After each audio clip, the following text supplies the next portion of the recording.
جی ہاں، السلام علیکم ورحمۃ اللہ وبرکاتہ۔ اللہ کے بندو، اللہ کا شکر ادا کرو جس نے ہمیں بے شمار نعمتوں سے مالا مال کر رکھا ہے، اور ایسی ایسی نعمتیں عطا کی ہوئی ہیں کہ جن پر ہم نے کبھی غور و فکر ہی نہیں کیا، حالانکہ وہ بار بار ہمیں غور و فکر کی دعوت دیتا ہے، لیکن ہم ڈھیڑ قسم کے انسان ہیں کہ جس قادر مطلق نے جس مقصد کے لیے ہمیں پیدا کیا، ہم اس منزل کی طرف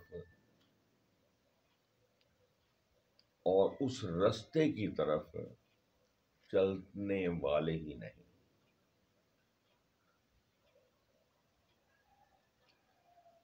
اور یہ ہماری بے وقوفی ہے، یہ دانش مندی کی بات نہیں ہے، یہ بے عقلی کی بات ہے، یہ بے سمجھی والی بات ہے، یہ ہٹ دھرمی والی بات ہے، یہ غرور اور تکبر والی بات ہے کہ آقا کا حکم ہو اور ہم اس کو ادھر سے سنیں، ادھر اس کان سے سنیں اور دوسرے طرف سے نکال دیں، یعنی اس پہ توجہ ہی نہ دیں۔ وہ ہمیں بار بار بلائے، ہمارے ساتھ محبت کرے، ہمارے ساتھ پیار کرے، ہماری ضروریات کو پورا کرے، ہمارے دکھ غم مصیبتوں اور پریشانیوں سے ہمیں بچائے اور بے شمار نعمتوں سے مالا مال کرے، اور ہم ان کی عطا کردہ نعمتوں کی قدر بھی نہ کریں۔ اور جب ہم اس کی نعمتوں کی قدر نہیں کریں گے تو اس کا دوسرا مطلب یہ ہوا کہ ہم اللہ کی قدر نہیں کر رہے، یعنی کہ اللہ کو اللہ نہیں مان رہے، اللہ کی پہچان سے ہم خود کو غافل بنا بیٹھے ہیں۔ میرے سامنے اللہ تبارک و تعالیٰ کی یہ پاک کلام ہے جسے ہم قرآن مجید کہتے ہیں۔ اس کی جو سورت نمبر 76 ہے، یعنی 76 ہے، اس کا نام ہے سورت الدہر۔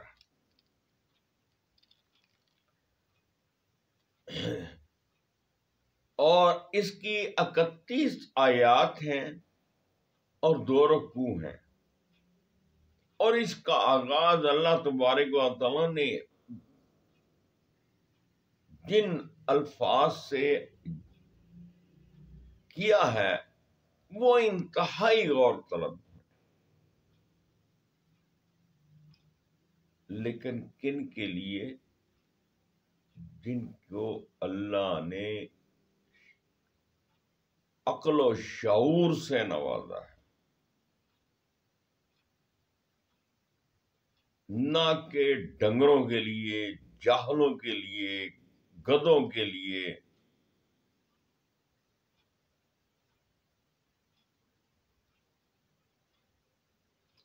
اور اس طرح کے جتنے بھی آپ الفاظ ان لوگوں کے لیے استعمال کر سکتے ہیں جو جان بوجھ کر آنکھیں موندے ہوئے زندگی کو گزار رہے ہیں اور اللہ کی نعمتوں کا شکر ادا بھی نہیں کر پا رہے، اور نہ ہی آخرت سے خوف زدہ ہے، کیونکہ ان کا ایمان کامل نہیں ہے۔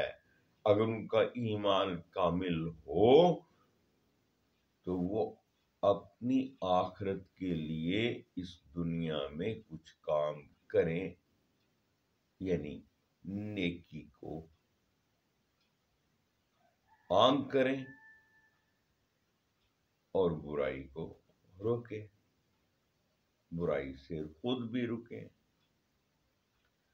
جی ذرا سنیے. اعوذ باللہ من الشیطان الرجیم بسم اللہ الرحمن الرحیم. هل أتى على الإنسان حين من الدهر لم يكن شيئا مذكورا. إنا خلقنا الإنسان من نطفة أمشاج نبتليه فجعلناه سميعا بصيرا. إنا هديناه السبيل إما شاكرا وإما كفورا. صدق اللہ مولانا العظیم اور صدق رسول النبی الکریم. میں غور و فکر کے لیے آپ کو میں نے آپ کے سامنے سورت کی آیت تلاوت فرمائی ہے اور اس کا صرف ترجمہ آپ کے سامنے رکھوں گا اور باقی آپ پر ہی چھوڑوں گا کہ آپ اپنے قیمتی لمحات میں سے اللہ تبارک و تعالیٰ کی اس کتاب کو کھول لیں اور ان جو 1 2 3 آیات میں نے تلاوت کی ہیں ان پر غور و فکر کریں اور راہ حق کو تلاش کر کے راہ حق میں چل پڑے. اللہ آپ و ہم سب کا حامی و ناصر ہو. اللہ ہمیں توفیق عطا فرمائے. لیجئے ذرا ترجمہ بھی سن لیجئے. شروع میں جو پہلی آیت ہے اس میں تو اللہ تبارک و تعالیٰ فرماتے ہیں کیا انسان پر لامتناہی زمانے کا ایک وقت ایسا بھی گزرا ہے جب وہ قابل ذکر چیز نہ تھا. اس کا لب لباب کچھ یوں ہے کہ غور کر کے آپ دیکھیں کہ انسان کو یہ خبر بھی نہ تھی کہ کیا وہ کبھی پیدا بھی ہوگا اور وہ ایک حصے کی بجائے مختلف حصوں میں بکھرا ہوا ہے لیکن اس کو خبر بھی نہیں ہے. اور اس قدر باریک ذرے سے بھی باریک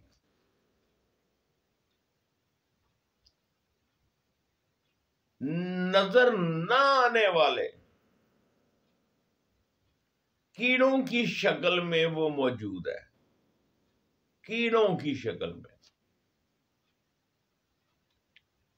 اور جنہیں انتہائی تیز ترین جو خورد بینے ہیں نا ان کے ذریعے ملاحظہ کیا جا سکتا ہے اور آپ اس کو دیکھ کے حیران ہوں گے.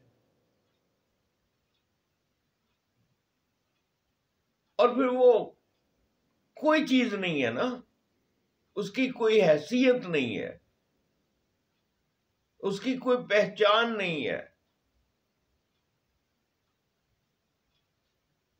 پھر اس کو مخلوط نطفے سے پیدا کیا. اللہ قرآن پاک میں فرما رہے ہیں کہ ہم نے انسان کو ایک مخلوط نطفے سے پیدا کیا تاکہ اس کا امتحان لیں اور اس غرض کے لیے اس کو ہم نے سمیع و بصیر بنایا. اسے سننے والا اور دیکھنے والا بنایا, اس کو غور و فکر کرنے والا بنایا, اس کو علم و دانش عطا کی,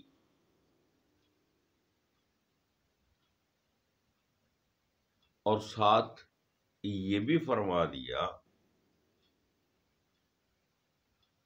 ہم نے اسے راستہ بھی دکھا دیا. اب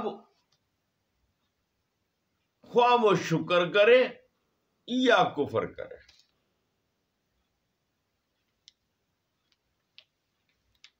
سبحان اللہ وبحمدہ سبحان اللہ العظیم وبحمدہ استغفر اللہ. یہاں یہ بات غور طلب ہے کہ اس وقت تک انسان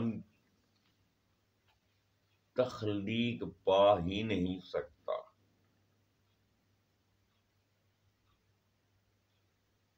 جب اس کو مخلوط نطفے میں تبدیل نہ کیا جائے. اب مخلوط نطفہ کیا ہے اور کس طرح ہوتا ہے، کس طرح بنتا ہے، ذرا اس پہ غور کریں. ایک حصہ والد کے خون میں ہے، ایک حصہ ماں کے خون میں ہے.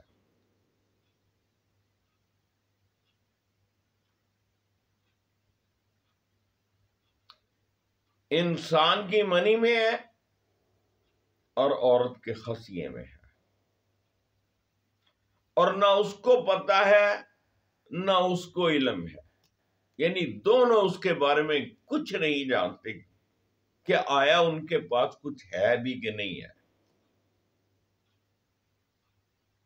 کیا انسان ایسے دور میں سے نہیں گزرا کہ اس کو خبر ہی نہیں ہے، اس کو پتہ ہی نہیں ہے، وہ کوئی چیز ہی نہیں ہے، اس قدر حقیر.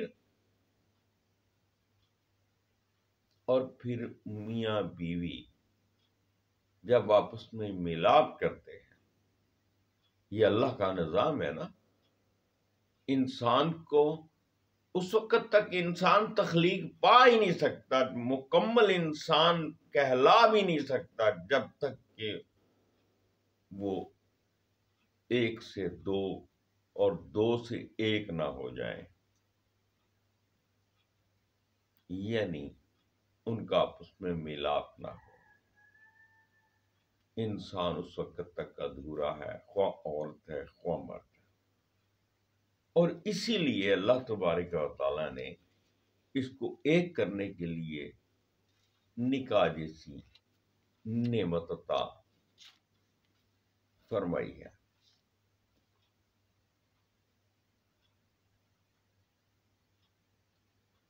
ہاں، جب یہ آپس میں ملاپ کرتے ہیں تو پھر وہ اس کا نطفہ جو مرد کے اندر موجود ہے اور وہ نطفہ جو عورت کے اندر موجود ہے، وہ باہم آپس میں ملتے ہیں، وہ مخلوط ہو گئے. اور اس کے بعد جو ہوتا ہے وہ سائنسدان زیادہ بہتر طریقے سے بیان کر سکتے ہیں، جنہوں نے اس پہ تحقیقیں کی ہیں. میں تو مختصر سی بات کرنے چلا ہوں کہ اس کے بعد وہ جب مخلوط نطفہ، وہ بھی اللہ کا حکم ہوتا ہے، تو وہ اس مخلوط دونوں نطفوں کے اکٹھے ہونے سے ان میں سے پھر ایک باریک سا کیڑا بنا دیا جاتا ہے. اور وہ بھی اتنا حقیر شیئی ہوتی ہے، اور پھر اس طرح کی اس کی کیفیت ہوتی ہے کہ آپ کے کپڑے کو لگے تو آپ کہتے ہیں کپڑا ناپاک ہے. یعنی وہ کیفیت اس حالت میں ہی ہوتا ہے. پھر کیا ہوتا ہے؟ پھر اللہ تبارک و تعالی مادر رحم میں اس کی پرورش کرتا ہے، اور اس کو تب بھی پتہ نہیں ہوتا کہ اس نے کیا بننا ہے، کیا نکلنا ہے، کیسا ہونا ہے، قد کتنا، جسم کیسا، خوبصورتی کیسی، بدصورتی کیسی. کوئی اعضاء مکمل ہیں یا نامکمل ہیں، عقل کتنی ہوگی، شکل کیسی ہوگی، یہ سب چیزوں سے وہ نابلد ہے۔ اور جب اس کی تخلیق ہو جاتی ہے، ماں کی گود میں ہوتا ہے، تب تک یہ معلوم تو ہوتا ہے کہ یہ ایک بچہ ہے، اور اس نومولود کو فرشتے کے لفظ سے بھی بعض لوگ پکارتے ہیں، کیونکہ وہ فرشتہ صفت ہے، اس میں کوئی برائی نہیں ہے، اس کو پتہ ہی نہیں کسی چیز کا، اس کو کوئی خبر نہیں ہے کہ وہ کس حالت میں ہے، کہاں پڑا ہوا ہے۔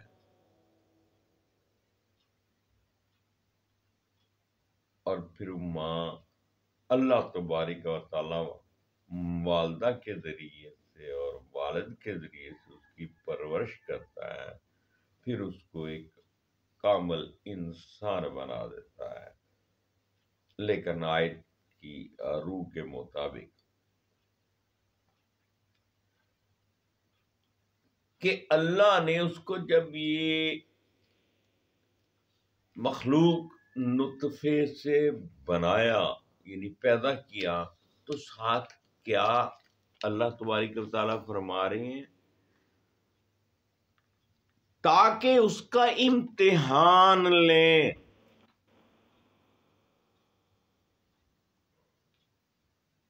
کیسی بات کر دی! یہ تو اس لیے پیدا کیا گیا ہے کہ اس کا امتحان لینا ہے، اور اس مقصد کے لیے اس کو سننے والا اور دیکھنے والا بنایا۔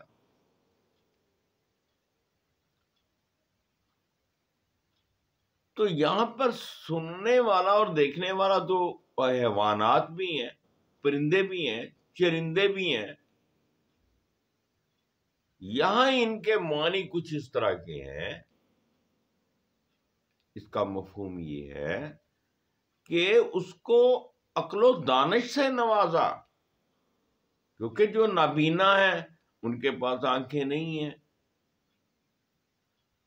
وہ سمیع، بعض لوگ ایسے ہیں جو ان کے پاس سننے کی طاقت بھی نہیں ہے، دیکھنے کی طاقت بھی نہیں ہے، تو کیا وہ امتحان سے مبرہ ہوں گے؟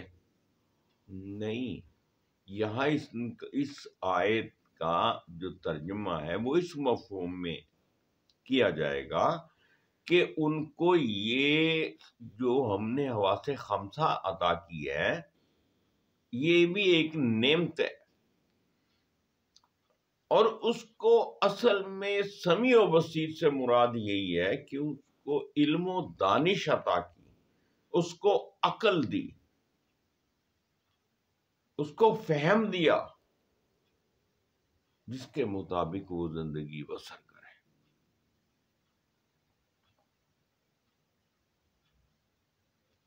اور کیا اس کو راستہ بھی دکھا دیا گیا کہ سیدھا راستہ کون سا ہے، تاکہ یہ دیکھا جائے کہ وہ شکر کرنے والا بنتا ہے یا کفر کرنے والا۔ اب یہ اس پہ منحصر ہے۔ یہاں ایک بات واضح کر دوں،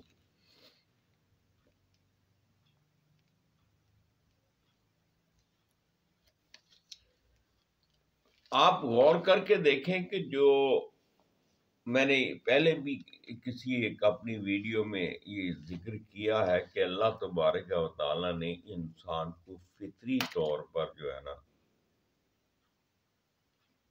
کچھ ایسی نعمتیں بھی عطا کی ہوئی ہیں جو قدرتی طور پہ اس کے ضمیر کے اندر موجود ہے، اور اس کو ہم فطرت کا نام دیتے ہیں۔ وہ فطرتی طور پہ انسان حیا رکھتا ہے، قدرتی طور پہ یعنی فطرتی طور پر انسان کے اندر نیکی کا مادہ پایا جاتا ہے، فطرتی طور پہ انسان اچھائی اور برائی میں تمیز کرتا ہے، فطرتی طور پہ انسان روشنی کی طرف جاتا ہے، اندھیرے سے بھاگتا ہے، اور فطرتی طور پہ اس کے اندر ایک ایسا مادہ رکھ دیا گیا ہے کہ اگر وہ خود بھی گناہ کرے تو اس کا ضمیر اس کو ملامت ضرور کرتا ہے، اس کا ضمیر اس کو جھنجھوڑتا ہے، خواہ وہ اس کا اثر قبول کرے یا نہ کرے۔ یہ میں مختصر بات کی ہے، بہت لمبی بات بنتی ہے، اور سمجھنے اور سمجھانے کے لیے ایک دفتر اور ایک وقت درکار ہے۔ میں اس بات کو آپ پہ چھوڑے جاتا ہوں۔ خدا را اپنے انتہائی قیمتی وقت میں سے چند لمحے اللہ کے لیے وقف کر دیں، یقیناً اللہ اس کے بدلے میں آپ کو جن نعمتوں سے سرفراز فرمائے گا وہ ناختم ہونے والی نعمتیں ہیں، اور وہ ہے جنت الفردوس۔ بے شک اللہ کا وعدہ سچا ہے۔ اپنا خیال رکھیے گا، دعاؤں میں یاد رکھیے گا۔ ناچیز گناہ گار homeopath doctor Khalid Iqbal Shaheen from Faisal آباد۔ آج کا مضمون مختصر کرتے کرتے بھی بہت طویل ہو گیا ہے، اور باقی میں غور و فکر کے لیے آپ پر چھوڑتا ہوں۔ آپ دیکھتے ہیں کہ اللہ آپ کو اس کی توفیق عطا فرمائے اور اس کے مطابق زندگی بسر کرنے کی بھی توفیق بخشے۔